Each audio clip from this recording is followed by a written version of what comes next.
What is up, Cougar Nation? Day one at BYU football fall camp, Camp Kalani, because nothing about this is fall.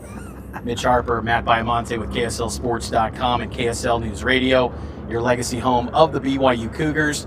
Matt, this is an experienced squad. You saw that with all the personnel, the familiar faces. There's not much getting familiar with these names. These are guys that have become household names at BYU. Yeah, it's really fun to watch this team operate just because really, I think, and you mentioned this on Cougar Tracks, but that top 44 is pretty locked in. And, you know, some of the things that I observed today from that, you know, projected too deep, it's nice to see Isaac Rex out there running. I think he participated more than I thought he would. Kalani Sitake said he participated a little bit more than he thought he would. So that was nice to see. It's also fun to watch the offensive line, and that shifted a little bit, but I thought it was interesting to see Harris LaChance at guard, Kingsley Suamataia at right tackle. So, you know, I think we have a really good understanding of what this team's going to look like against USF, and they're just tinkering a little bit here and there. And that's a nice luxury for this team as they look to get their third consecutive double-digit win season. And some other familiar faces that we saw out on the field today, which was a great sign because we hadn't seen them in a long time. Keenan Peely and Peyton Wilgar. Oh yeah, that was fantastic. That defensive unit I thought was really interesting, and you know, to piggyback off that too, we saw Lorenzo Fauatea mix in there at defensive end on a couple snaps. So he's healthy, he's ready to go. That provides some much needed depth. Tyler Batty was making waves. Ben Bywater looked good. So I think the health of the team. Look, it's day one, so you know, knock on wood, the health of the team is good on day one. But these guys that have been returning from injury, they were participating, and that was an encouraging sign. This is the healthiest. One of the players was telling me this is one of the healthiest they've seen BYU since they've been here, and they've been around since, you know, like the last 5 years. There are some guys that have been sidelined, still kind of slowly being brought along. Chaz Ayu, he was at practice, not on the roster right now, and that's kind of a situation where you have 110 spots to work with, and you got the surplus of guys. On some days, you might say, okay, this guy that maybe was player 111, he gets moved up because Chaz Ayu is still kind of slowly recovering from the hamstring, but Chaz was out there. Atunai Samahe not suited up either. He was coming back from a shoulder injury, so we didn't see him either. And then another personnel note, newcomer Lasai Latai out of Snow College, who Daryl Funk very high on, 6'7", felt like he could be a guy that could maybe be a two-deep guy, working out his grade situation. Kalani Sitake said he expects him potentially, I believe he said later this week. We may have buried the lead. Jeez, what's going on here? That's the horn. They're like, you buried the lead. Get to the lead. The lead, I think, is what's going on with the quarterback position.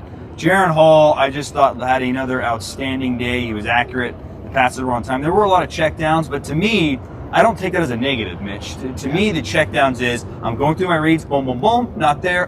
Let's get some yards. 3-4 yards out of the flat. Jackson McChesney was a recipient of a lot of those dumps from Jaron Hall and Jacob Conover, but I thought Jaron Hall just looked in complete control.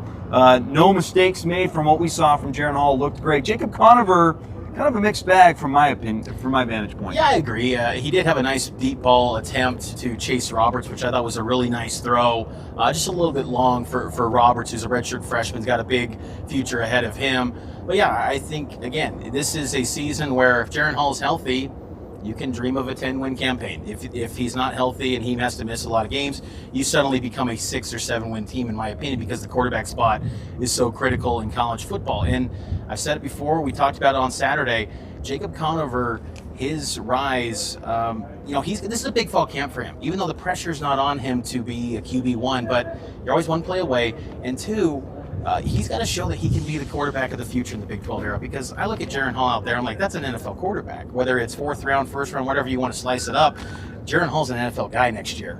It's just a matter if he wants to come back or not. And Conover's got to be ready, and that's why this fall camp is critical for him and for BYU. He had some nice throws. He misfired on a few. There was a nice tight end corner to Ethan Erickson that was dropped. I thought that was placed nicely in between some defenders by Jacob Conover. Wasn't caught, obviously. So we've got a long way to go with Jacob Conover, but I'm with you. I think I would have loved to have seen that deep pass down the right sideline to Roberts connect, because Roberts had his guy beat. It was a good throw in football, just a little outside of his outstretched arms. So there's kind of an update from what we saw in the quarterback situation. And the receivers that Hall and the quarterbacks are throwing to, sometimes they did not help the cause of these quarterbacks. Cade Finnegan had to throw an intermediate throw to Ethan Erickson, drop. That was from a tight end who I think could be tight end 3. You make moves like that, you drop the ball, you're going to fall in the depth chart, and it's going to open up an opportunity for other guys to potentially rise up. Also, Keanu Hill, he dropped a ball, and one drop does not say suddenly you're wide receiver 5 or 6, right.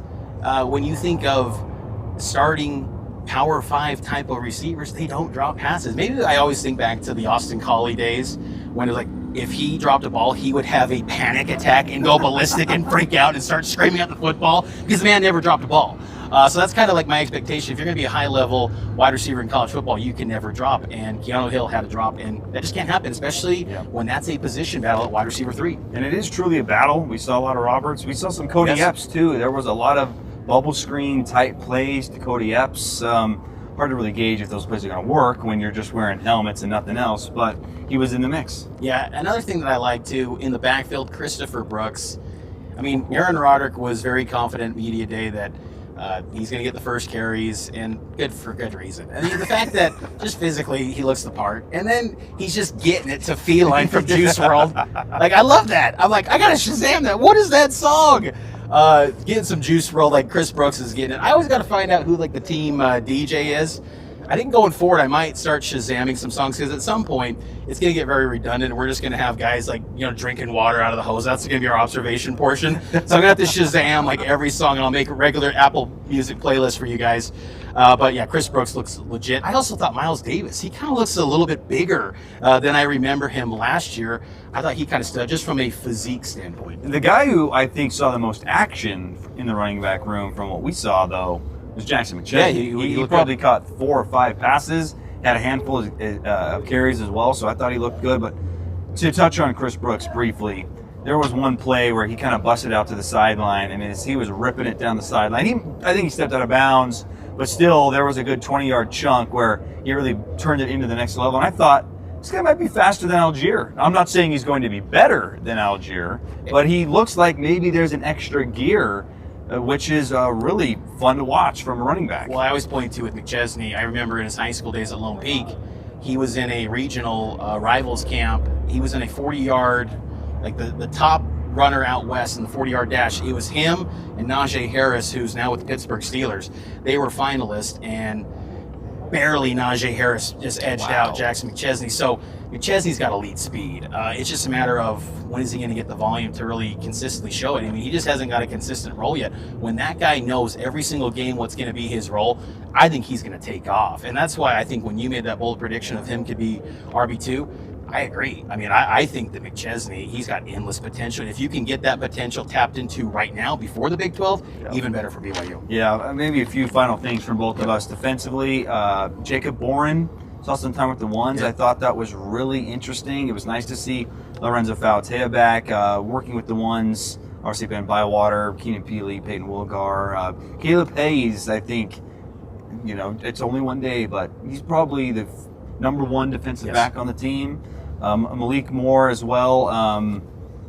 It was just nice to see a healthy defense. It really was since Arizona State, since we felt like, okay, this is what it is, and it was just a reminder that, hey, like, they've got the talent. They just need to put it together. I don't recall seeing in the media observation portions Gabe Judy-Lally. He was here at practice, suited up, but I just didn't see him in the media observation portion. I kind of wanted to get a glimpse of him, the Vanderbilt transfer, who I think could be pushing, guys like D'Lo and Caleb Hayes. But yeah, overall, we'll have a bunch of content on KSLSports.com.